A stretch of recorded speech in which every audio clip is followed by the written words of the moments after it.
아멘. 아멘. 오늘은 열왕기상 17장 통해서 가난한 자 같으나 부유한 자 되기라는 제목의 말씀을 증거하고자 합니다. 우리는 지난 열왕기상 11장을 공부하고 오늘은 17장으로 건너떴는데 그 과정은 이제 주님께서 예언하신 대로 솔로몬의 죄로 인하여 그 아들들의 나라가 갈라지는 기사가 그 과정 속에서 이제 기록되어 있고요. 오늘 17장은 이제 그 결과로 세워진 북왕국 이스라엘, 그것도 우상 숭배의 가장 원흉이 되고 극심했던 아합 왕 때의 기사가 오늘 저희들이 다루는 그런 본문이 되겠습니다. 북왕국 이스라엘은 건국 시작부터 하나님 말씀에 따르지 아니하고 우상을 숭배함으로써 출발을 하게 되었고, 또 그 극심에 달하는 아합 왕 때에 그가 이방의 이제 나라의 공주였던 이세벨을 이제 아내로 맞이하면서 그 우상이 바알이라고 하는 아주 이스라엘에 집요하게 쫓아다니는 그 바알의 우상들이 이제 들어오게 되면서 이제 하나님께서 그 경고를 하시는 그 장면이 저희들이 읽지 않았지만 열왕기상 17장 1절에 그 말씀이 이제 나오는데, 그 결과로 하나님께서 이제 매를 드시는데 수년 동안 비도 이슬도 있지 아니하리라 하니라라고 이제 말씀하시면서 시작이 됩니다. 그런데 왜 하나님께서 진노를 하시되 그 땅에 비와 이슬을 내리지 않을까? 왜 그렇게 그 부분을 치셨을까라고 생각하는데, 당시 이 아합 왕 또 이스라엘이 대표적으로 섬겼던 우상이었던 바알이라고 하는 게, 바알이라고 하는 뜻이 주인이라는 뜻입니다. 주, 로드라고 하는 뜻을 갖고 있는데 아주 하나님이 주인이신데 바알을 주인으로 섬기기 시작했습니다. 그런데 엉뚱하게 이 바알은 또 농경의 신입니다. 농사를 짓는 농경의 신이었기 때문에 이 바알이 낭래라든지 우레라든지 비, 이슬을 주관한다고 저들은 믿고 있었습니다. 그런데 하나님께서 바알이 비와 이슬을 내리는지 내가 주는 건지 너희들 한번 지켜보라고 하시면서 이때부터 3년 6개월 동안 그 땅에 비도 이슬도 내려주지 않는 그런 정말 하나님께서 철저하게 세상을 주관하시는 주인이심을 그 땅에 이제 보여주며 바알을 꺾으시는 장면들이 이제 17장부터 이제 펼쳐지는 그런 내용이 되는 것입니다. 그러더니 식수가 부족하니 농사는 당연히 안 되는 거고요. 모든 백성이 고통을 당하는 것입니다. 이런 고통과 시련 속에 하나님께서 예비하셨던 엘리야는 그리 시냇가에 그를 숨기게 하시고, 또 이런 말씀을, 이런 하나님의 그 예언을 대언했던 엘리야가 또 아합 왕으로부터 집요하게 목숨의 위협을 받으니까 그리 시냇가에서 이제 하나님께서 그곳에서 물을 마시게 하고 또 까마귀를 통하여 떡을 공급하시면서 살도록 하시는데, 이제 때가 되니까 그리 시냇가도 마르게 되는 것입니다. 그때 하나님께서 이제 사르밧의 땅으로 가라고 명령하시면서 움직이는 것이 이제 열왕기상 17장에 있는 그 내용이 되겠습니다. 근데 이 시돈 땅에 있는 사르밧, 지금은 레바논 지역입니다. 그 레바논 지역으로 엘리야를 이렇게 보내는데, 사르밧이라고 하는 그 이름이 염색하다라고 하는 그런 뜻을 갖고 있습니다. 근데 이 시돈과 또 두로, 이 페니키아 요 해안가가 염색 도시입니다. 염색을 잘하는 그런 도시이기 때문에 아마 그래서 이 사르밧이라고 하는, 염색하다라고 하는 그 이름도 이 페니키아의 대표적인 그 산물이었던 그런 내용들을 이제 염료들을 생산해서 염색을 하는 그런 대표적인 도시가 아니었나, 그렇게 생각이 됩니다. 그런데 이것은 히브리어 말이고 헬라어는 사렙다라고 부르는 그런 마을이 되는 것입니다. 오늘은 우리가 찾아보면 그 이름으로는 없고 수라펜드라고 하는 지역이 바로 사르밧이라고 하는 그런 지역이 되겠는데요. 그런데 이것은 아주 우상의 본거지라 생각하시면 되겠습니다. 이세벨의 부친이었던 시돈 왕 엣바알이 다스리는 바로 그런 지역이었고, 그리고 그리스도인들을 가장 하나님을 섬기는 사람을 탄압했던 지역에 엘리야를 보내서 그 한복판에서 활약을 하시고 또 바알을 징계하는 그런 하나님의 도구로서 쓰임 받는 그런 것이 있습니다. 여러분, 모세를 애굽의 궁전에 보내시는 것처럼 성도 여러분, 사실 이거 보면 하나님께서 우리에게 산호제 살게 하신 이유도 똑같습니다. 이 산호제가 만만한 곳이 아닙니다. 예수 잘 믿는 것 결코 아니에요. 사람들의 지성과 또 과학적인 것에 너무 철저하게 믿고 있으면서 이 땅 가운데 살아가는 우리 수많은 그리스도인들, 우리 성도님들이 정말 하나님께서 엘리야를 사르밧에 보내는 것처럼 우리를 이곳에 보냈구나. 오늘 말씀을 보면서 그런 마음을 좀 갖게 하시더라고요. 그리고 이곳에 세계에서 가장 집값이 비싼 곳 하나를 꼽으라면 이 지역이고요. 가장 많은 임금을 받는 그 도시가 어딜까? 바로 이 실리콘밸리고요. 이 부유하고 너무나도 임금이 높은 이 지역에 나는 가난하다고, 나는 힘들다고 믿고 살아가는 우리 성도들에게 가난한 자 같으나 부유한 자라고 하는 이 메시지를 오늘 말씀을 통해서 증거하고자 오늘 저는 이 말씀을 들고 주님의 말씀을 대언하게 되는 것입니다. 성도 여러분, 우리는 세계에서 가장 부자인 지역에 가장 땅값 비싸고 집값 비싸고 가장 임금 높은 지역에 가난한 자같이 가난하다고 믿고 살아간다면 오늘 이 말씀을 통해서 오늘 엘리야가 만나는 사르밧의 한 과부의 그 모습을 통해 가난한 자 같으나 부유한 자였다는 사실을 깨닫고 하나님 나라를 위해 일어날 수 있는 우리 성도들이 되기를 바라는 것입니다.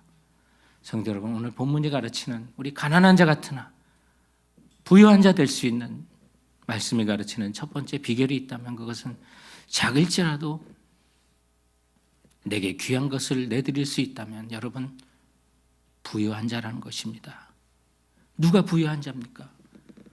가난하도 비록 있는 거 많지 않아도 작은 거라도 내게 귀한 것을 하나님과 하나님뿐만 아니라 하나님이 사랑하라고 하신 이웃들에게 내 귀한 것을 내어드릴 수 있다면 여러분은 이미 부유한 자입니다. 또 그렇지 못하고 하나님께 귀한 것을 아꼈고 이웃에게도 귀한 것을 아끼며 남는 것만 드렸다면 남는 것도 안 드린 사람이 있으니까 그거보다 낫겠지가 아니라 여러분 우리를 정말 부욕해 하는 것은 작을지라도 남부들과 적은 것이라도 내게는 귀한 것을 하나님께 드리고 이웃들에게 드리는 수가 있다면 여러분 부유한 자라는 사실 기억하시기 바랍니다.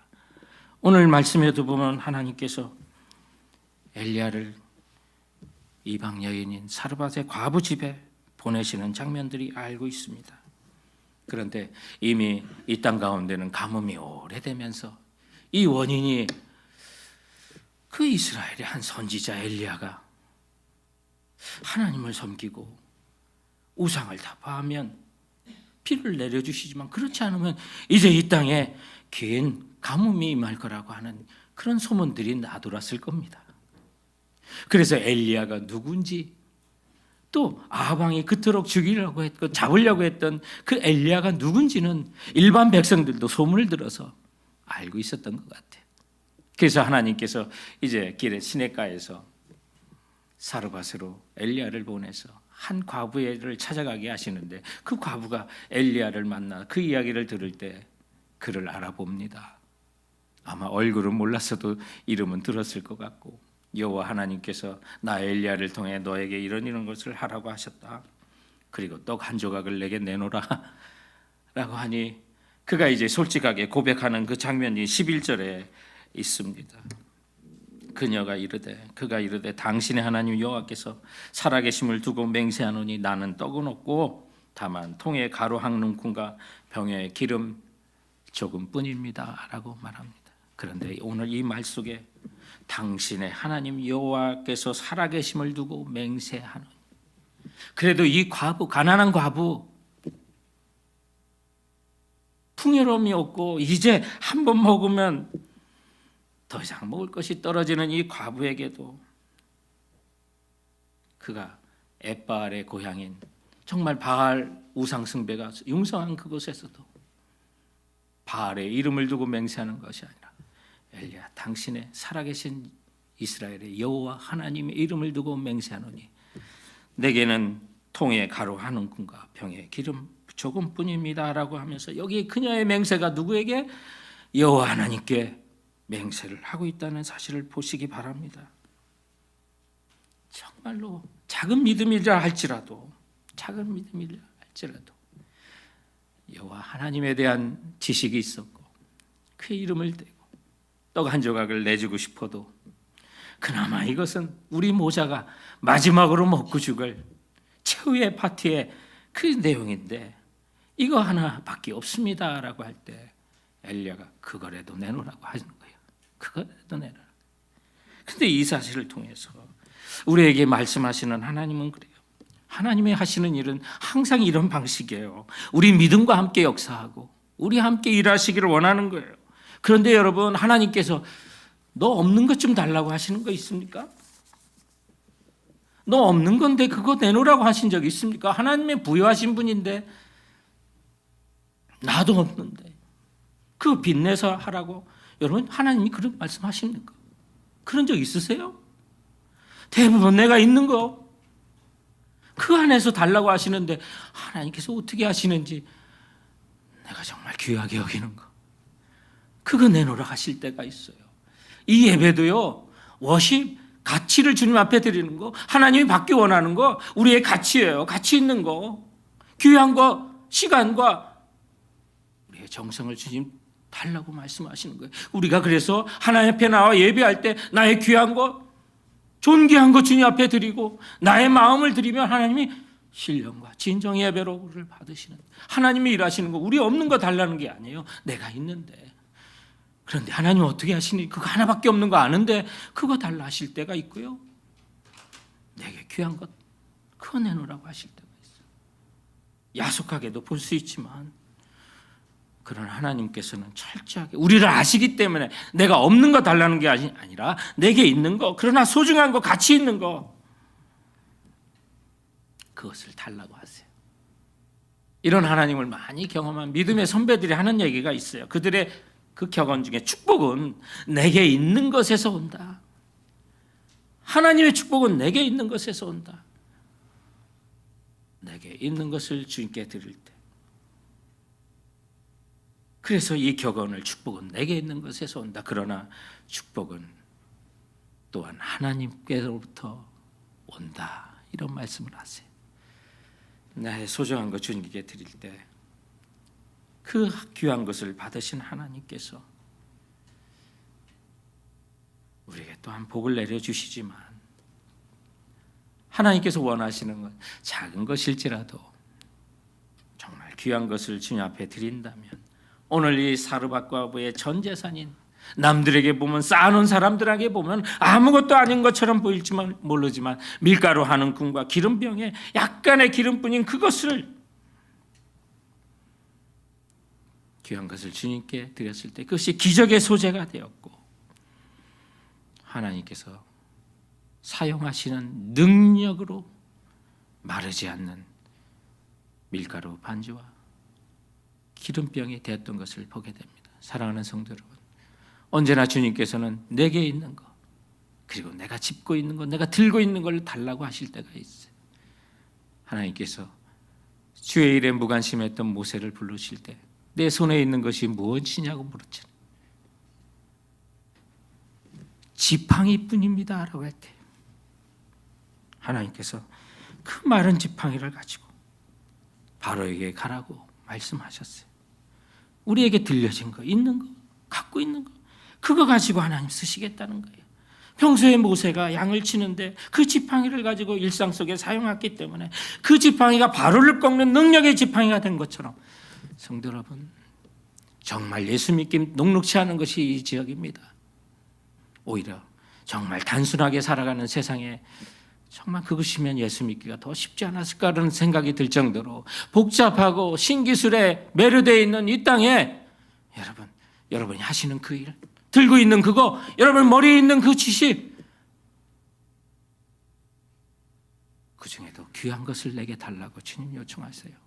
그거 갖고 이웃 섬기시고 그거 갖고 하나님 섬기시고 주님께 내드릴 수 있다면, 성도 여러분, 우리는 가난한 자 같으나 부유한 자가 이미 된 것이라는 사실을 기억하는 우리 성도들 되시기 주님의 이름으로 축원드립니다.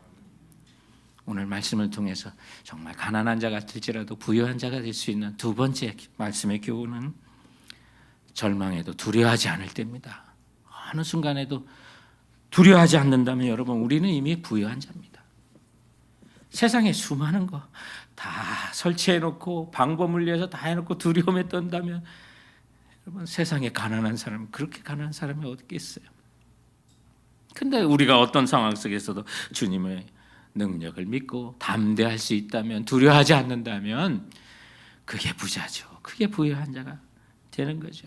특히 어려움이 있고 절망 가운데 있고 위기 가운데 있을 때 본능적으로 반응하지 않고 세상적으로 반응하지 않고 하나님 말씀에 믿음으로 반응하고 신앙적으로 반응하면 그게 부유한 자예요.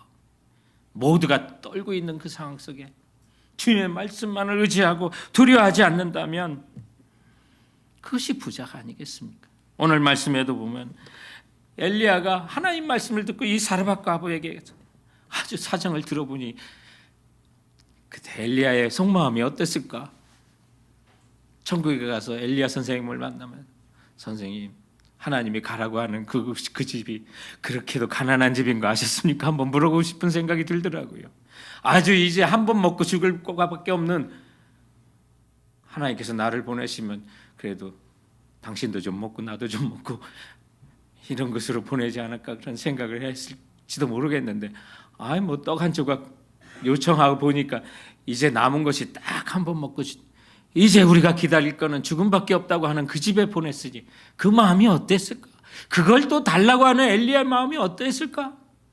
그러나 하나님이 선포하신 말씀이므로 두려워 말라고 전하는 그 말씀. 그래서 엘리야는 그런 절박한 상황에 있는 것을 이 슬픈 이야기를 들으시면서도 어려운 이 사르밧 과부의 이야기를 들으면서도 하신 말씀이 뭐예요? 두려워하지 말고 가서 내 말대로 하려니와 먼저 그것으로 나를 위하여 작은 떡 한 개를 만들어 내게로 가져오고 그 후에 너와 내 아들을 만들라.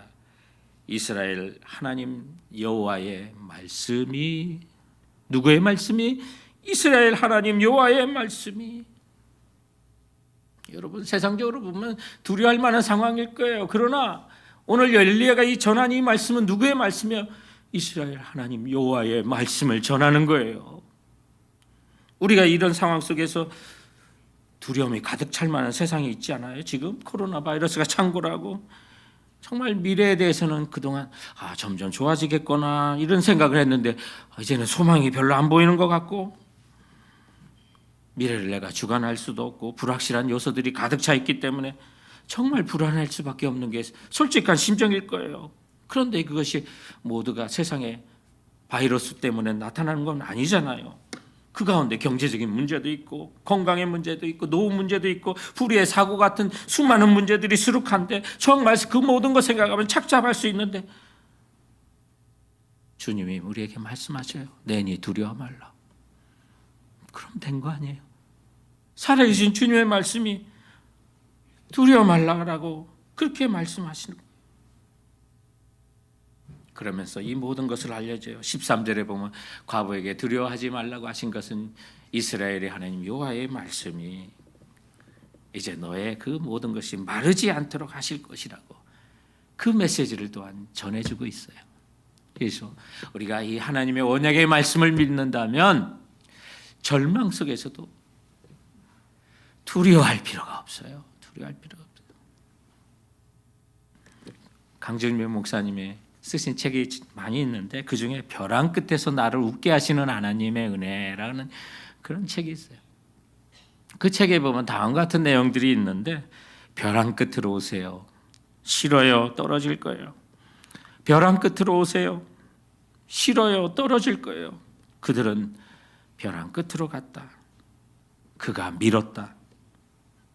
그들은 날았다. 벼랑 끝에서 발견한 날개는 그리스도 안에 있는 잠재력을 말합니다. 우리 안에는 하나님이 담아두신 엄청난 잠재력이 있습니다. 상상할 수도 없는 놀라운 힘입니다. 그러나 그 힘은 아무 때나 드러나는 것이 아닙니다. 벼랑 끝에 섰을 때 드러납니다. 벼랑 끝에 섰을 때 하늘을 날 수 있는 힘이 있다는 것을 알게 됩니다. 그 힘은 하나님이 주신 힘이며 하나님이 예비하신 힘입니다. 벼랑 끝에 섰다고 모두가 하늘을 비상하는 것은 아닙니다. 모두가 하나님의 은혜를 경험하는 것은 아닙니다. 수많은 사람들이 벼랑 끝에서 추락했습니다. 오직 벼랑 끝에 서는 용기를 가진 자, 하나님이 사용하신 인물들이 벼랑 끝에서 비상했습니다. 그러므로 우리는 벼랑 끝을 싫어하거나 두려워할 것이 아니라 오히려 기대해야 합니다. 여러분 그렇지 않습니까? 오늘 엘리야 사르밧 과부에게 보내어 그 아들과 함께 굶어 죽지 않고 마르지 않는 그 가루와 기름을 주실 것이라는 하나님의 메시지를 전하면서 두려워하지 말라고 오늘 이 말씀을 전하고 있는데, 성도 여러분, 엘리야는 예수 그리스도의 상징입니다.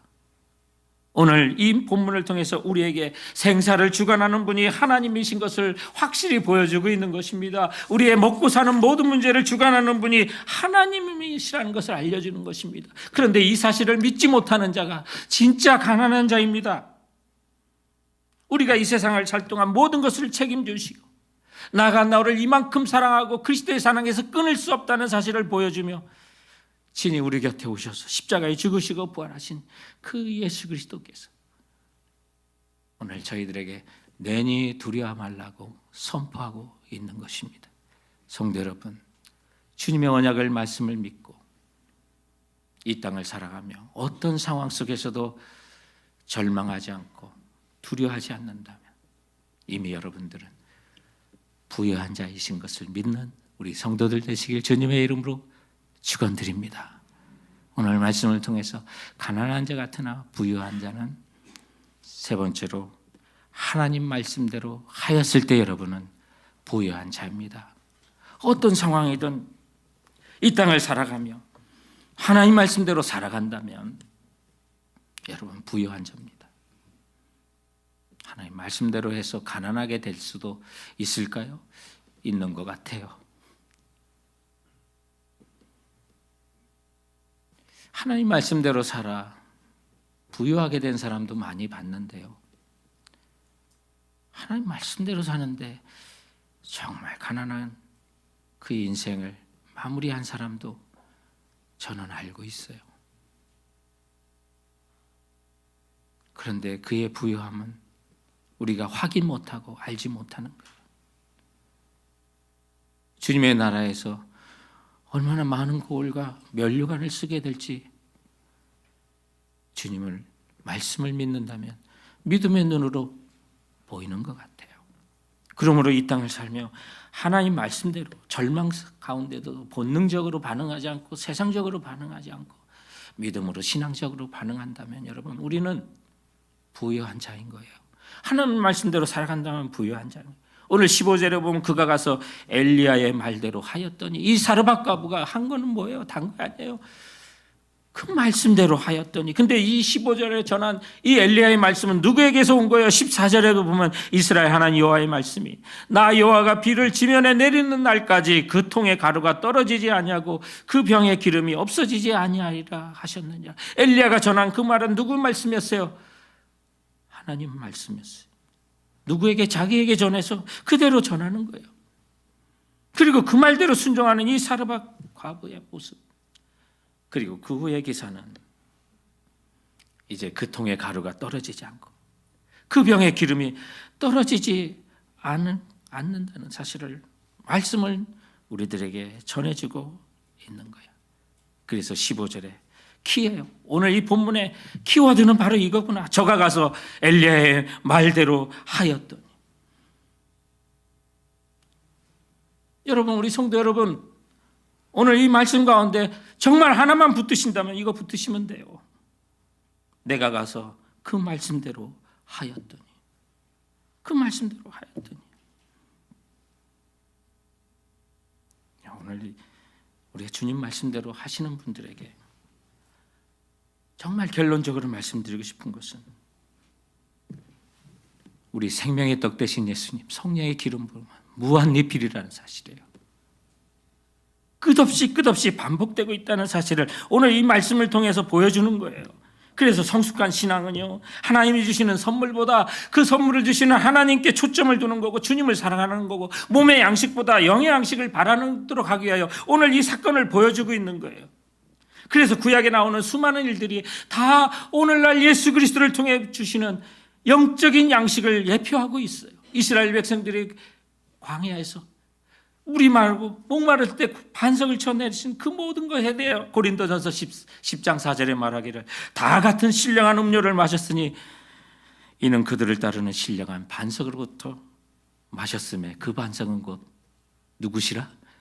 그리스도시라. 요한복음 6장 58절에 이것은 하늘로서 내려온 떡이니 조상들이 먹고 죽은 그것과 같이 아니하여 이 떡을 먹는 자는 영원히 살리라.